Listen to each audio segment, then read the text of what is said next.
Hello guys, വാവയുടെ 4ാമത്തെ wedding anniversary ആണ്. അപ്പൊ അവൾ അവളുടെ ഹസ്ബൻഡിന് വേണ്ടിയിട്ട് എന്തൊക്കെയോ ഗിഫ്റ്റുകൾ നോക്കാൻ വന്നതാണ്. അപ്പൊ ഞാനും കൂടി ആദ്യം നമ്മൾ പോയ സെക്ഷൻ കുറെ ഗിഫ്റ്റിന്റെ സെക്ഷൻ ആയിരുന്നു കേട്ടോ. ഇങ്ങനെ ബോട്ടിൽസിലും പില്ലോസിലും അതുപോലെ തന്നെ നമ്മുടെ ടീഷർട്ട്, കപ്പ്, ഫ്രെയിം, ഇതിലൊക്കെ ഫോട്ടോസ് ചെയ്ത് കൊടുക്കുന്ന സെക്ഷനിലോട്ടാണ്. പിന്നെ അതൊരു വലിയ താല്പര്യം തോന്നാത്തത് കൊണ്ട് നേരെ നമ്മൾ സ്റ്റേഷനറിയിലോട്ട് പോയി. അത് വേറെ എന്തിനുമല്ല, ഗിഫ്റ്റ് നോക്കാനുമല്ല, എനിക്ക് ഒരു സ്റ്റിക്കി നോട്ട് വാങ്ങണമായിരുന്നു. അങ്ങനെ അതിൻ്റെ അപ്പുറത്താണല്ലോ. അങ്ങനെ നേരെ ഞങ്ങൾ അങ്ങോട്ട് പോയി. എനിക്കൊരു സ്റ്റിക്കി നോട്ട് വാങ്ങിച്ചു, 2 വാങ്ങി. അതിൽ യെല്ലോ എനിക്ക് ഇഷ്ടപ്പെടാത്തതുകൊണ്ട് അത് ഞാൻ ചേഞ്ച് ചെയ്ത് ഗ്രീൻ ആക്കി. പിന്നെ കുറെ കുപ്പിയും പാട്ടയും പാത്രങ്ങളും അങ്ങനെയൊക്കെ നോക്കി നോക്കി വന്നപ്പോഴാണ് നമുക്ക് വീണ്ടും ഓർമ്മ വന്നത്, നമ്മൾ ഇതിന് വന്നതല്ലോ, ഗിഫ്റ്റ് വാങ്ങാൻ വന്നതല്ലേന്ന്. അങ്ങനെ നേരെ മെൻസ് സെക്ഷനിൽ പോയിട്ട് നമ്മൾ ഷർട്ട് നോക്കി. ആദ്യം സെലക്ട് ചെയ്ത ഷർട്ട് ഇതായിരുന്നു. അപ്പം അത്ര പോരാൻ തോന്നിയിട്ട് വേറൊരു ബ്രൗൺ ഷർട്ട് സെലക്ട് ചെയ്തു. അപ്പം അത് ഓക്കെ ആയി.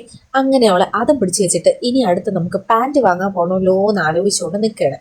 അങ്ങനെ നേരെ നമ്മൾ പാൻറ്റിൻ്റെ സെക്ഷനിലോട്ട് പോയി. ഞാൻ ഇങ്ങനത്തെ കുറേ പാൻറ്റുകൾ നോക്കി. അപ്പോൾ അവളുടെ മനസ്സിൽ പാൻറ്റ് ഇങ്ങനെ കറങ്ങുന്നുണ്ടായിരുന്നു. പക്ഷേ എനിക്കറിയില്ലല്ലോ അവളുടെ മനസ്സിൽ എന്താണ്. ഞാൻ നേരെ പോയിട്ട് ഒരു ജീൻസ് എടുത്തു. മൈ ജീൻസ് കൊള്ളാം എന്ന് പറഞ്ഞു. പക്ഷേ ഈ ജീൻസ് അല്ലായിരുന്നു അവർക്ക് ഇഷ്ടപ്പെട്ടത്. അവർ ആ ഷർട്ടിന്റെ മാച്ച് ആയിട്ടുള്ള ഒരു പാൻറ് ആയിരുന്നു തപ്പി നടന്നത്. ബ്രൗൺ ഷർട്ടിന്റെ മാച്ച് ബ്രൗൺ പാൻറ് ആണെന്ന് പറഞ്ഞിട്ട് ഇങ്ങനത്തെ ഒരു ബ്രൗൺ ആണ് അവർ സെലക്ട് ചെയ്തത്. അങ്ങനെ നോക്കി നോക്കി വന്നിട്ട് അവസാനം ഒരു ഡാർക്ക് ബ്രൗൺ ആണ് എടുത്തത്. ഇതാണ് ആ ബ്രൗൺ പാൻറ്. ഇപ്പൊ ഏതാണ്ട് കളർ കോമ്പിനേഷൻ ആയല്ലോ.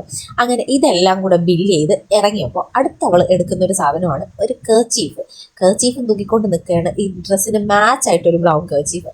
അങ്ങനെ അതും എടുത്ത് നേരെ ഇവന്റെ കളികളൊക്കെ കഴിഞ്ഞിട്ട് ഞങ്ങൾ പോകാനായിട്ട് ഇറങ്ങുകയാണ്. അപ്പോഴത്തേക്ക് ദേണ്ട കിടക്കുന്നു.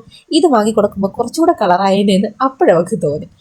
അങ്ങനെ ഈ വാങ്ങിയ ഷർട്ട് നമ്മൾ ഈ ഹാമ്പറൊക്കെ ചെയ്യുന്നവരില്ലേ, അവരുടെ കൊടുത്ത് കുറച്ചുകൂടെ കളർഫുൾ ആക്കി. ഇനി ഈ ഒരു ഹാമ്പർ നേരെ ആ വീട്ടിൽ കൊണ്ടുപോയി അവൻ കാണാതെ വെക്കണം. 12 മണിയാകുമ്പോഴത്തേക്ക് സർപ്രൈസ് കൊടുക്കണമല്ലോ. അപ്പോൾ ഇന്നത്തെ വീഡിയോ ഇത്രയേ ഉള്ളൂ. ബൈ.